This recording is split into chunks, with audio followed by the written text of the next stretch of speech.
My name is Kevin Lang, and I will present today to you the TKFDM Fair Assessment Tool, so our tool for fair assessment.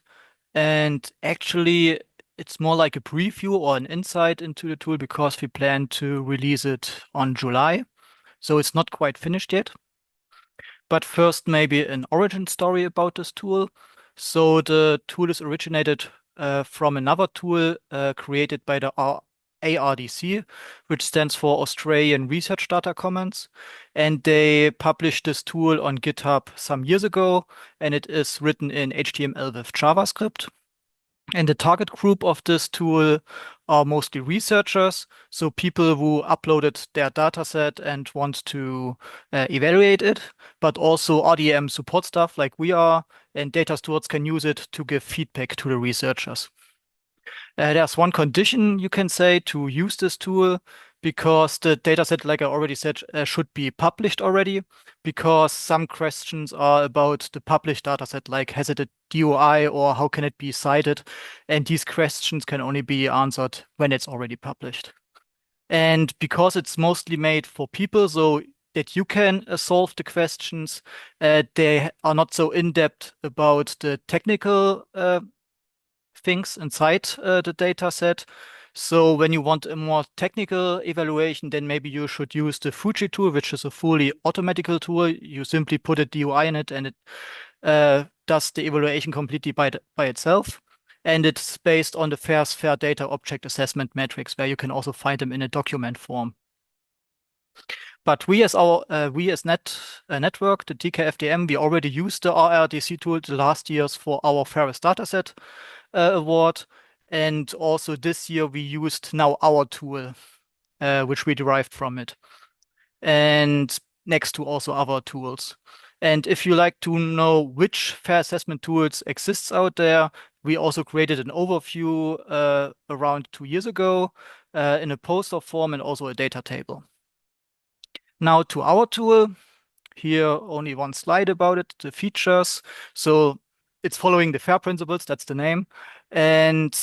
But like also Jessica showed you on her presentations, the FAIR principles doesn't include the open data or also the CARE principles. So there are no questions about is your data actually open in this repository, or does it, for example, fulfill some ethical or right issues?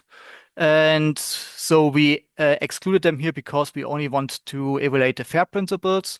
We have 16 questions with 60 answer options. So they are a bit more than the original RRDC tools, but we also summarized a few answers. And each question has an explanation box and also some assistance. So for example, a checklist I will show you in a few minutes. And like the RRDC tool, also our tool is open source, so you can simply also fork or clone it if you like and change the things inside. But still, there are a few features in development, and until July, we not only want an English version, but also a German version, so there will be both versions and you can switch between them. Also nice would be what we plan is an option to download your survey as kind of like a report. And would also be nice, a kind of a settings file, because right now the software behind the survey tool is quite static. So if you want to change answers, questions, weights, you have to go inside the code and maybe we want to create a settings file which simply loads all the stuff inside the survey tool. And that's already the end of the presentation, but now I go to the live demo and show you the tool. And here you should now see the tool in the browser. So yeah, if I not already told you, so it's on GitHub with GitHub.io, you can see it as a website.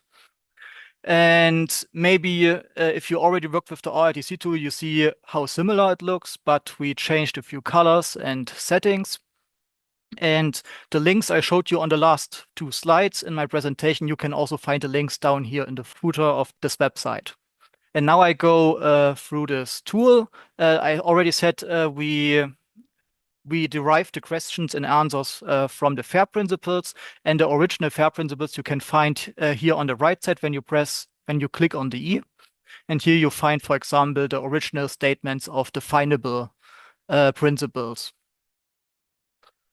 And when you click on the left side on the name of the four principles, you now find the questions and answers. And now I go through them. Uh, the first one is about the DOI or the PID. So the persistent identifier has the data set one. And the second question is about is it included, for example, in a README file or XML JSON file? And you can select the answer here. And if you want an explanation of the questions, you can simply click on the question itself. I think the biggest thing we changed to the RRDC tool is the third question here about the metadata standards, because here we looked on the data site schema. And you can also click on the link here and you find the metadata which is recommended by DataSite. And it starts here with the mandatory ones, which are 6 at all. And down here, the other ones up to 20, which are recommended or optional. And all these metadata entries you can also find here in a list, which you can simply check if you have them on your data set. So let's say, for example, we have all the mandatory one, which are quite easy to fulfill because most of the repositories have them. But maybe you also put, for example, some keywords inside, put some dates, statements about the size or the language. And this is now the final checklist, you can say. So we have the full mandatory ones and 4 recommended and optional ones. And then you can select here the answer. So that would be the second answer because we have all mandatory ones, but less than 5 of the recommended or optional ones.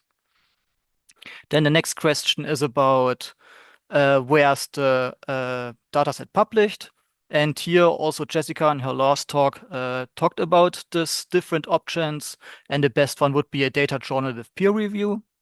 And then the last question in Findable is about where can you find or how can you search and find them. And you have also some examples here, like a normal search engine or OpenAir or Google Dataset Search. And if these search engines are working, so you can find your dataset here, then you have also the best score. And at the bottom of each category, you can find also the screen bar, how much percentage you fulfilled. We go next to the accessible one. And here the first one is there a clear statement how you can access the data? So is it open access? Is there a restriction on it or embargo? But all these 3 options are fine. So you get the full points for this. But maybe there's no clear statement how to get this data, then you get minus points or not the full score. Then how can you download the files? So is there, for example, a simply download button or an API or maybe both of them so you can get the full points? And is there a statement about the metadata? So does the metadata, for example, stay on the website, on the repository, even if the files themselves are deleted? So is there a statement about this or even a real retention policy? Then we come to interoperable, the third letter. And here this is really mostly only about the metadata on the repository and on the data set. So first is the metadata standardized in a format. You can find here, for example, an XML, JSON, or JSON LD. And if that's the case, you can give the full points. Is the metadata itself standardized? So for example, if we have a person identifiers, is ORCID, for example, used? For institutions, are there raw IDs? When they are dates, is there an ISO standard? Keywords, are they from a kind of dictionary? Or when there are relations between sources, are these relations also stated? And if that's fulfilled, you can give also more points here. Then the third part here is about is the meta linked between each other. So for example, when you have an ORCID, can you click on the ORCID and you find a profile of the person? Or if you have keywords, you can click on them and also find other data sets with the same keywords. And the more you have, the better you can click an answer here. And the last one is the documentation. How does it exist in the repository? So maybe there is no documentation, or it's in a paper description somewhere else on a different platform, or it's embedded in the platform itself, for example, with a file or metadata fields. And then we have the last category, reusable. And for this, the most important one is about the license. So is the license not there, then that would be bad. But is it a self-written license or in the best case, is it a machine-readable one, for example, like the Creative Commons? And you can also find a description what licenses are and which are quite common for research data here, with many links for explanations. And the next one is about the documentation itself. So here we ask where the documentation is, and now we ask what's inside the documentation. And here we give a few examples. So there should be the research context, what contributions are there, what is the actual organization of the data, so what is the folder structure and the naming conventions, and methodology, so are there any standards, which software is used or hardware. And if this is fulfilled, you can also give a better uh, answer here. Then the third last or the second last question here is about the data files itself. So this one also didn't exist in the RRTC original survey tool. So we asked about the file formats, and as you can imagine, the best case we have open formats like CSV or other open formats. And now you can select, for example, all file formats open, or maybe there are proprietary ones, but if they exist there, are they maybe exported into open formats or at least explained? And then you have also other options if there are maybe only, for example, not only proprietary formats that are not explained. And the last question is about the citation styles. So when the dataset is published, then you also have the options how you can citate them. And here you can select if these citation styles are given. So for example, the most common one is the APA citation style. And you can select if these are given and can simply be used. And these four green bars are added together. So each category is 25%. And they are added together. And at the end, you can reach 100% for the whole score. And as I already said, this whole tool is right now in English, and we want to translate it in German, maybe also do some visualization updates.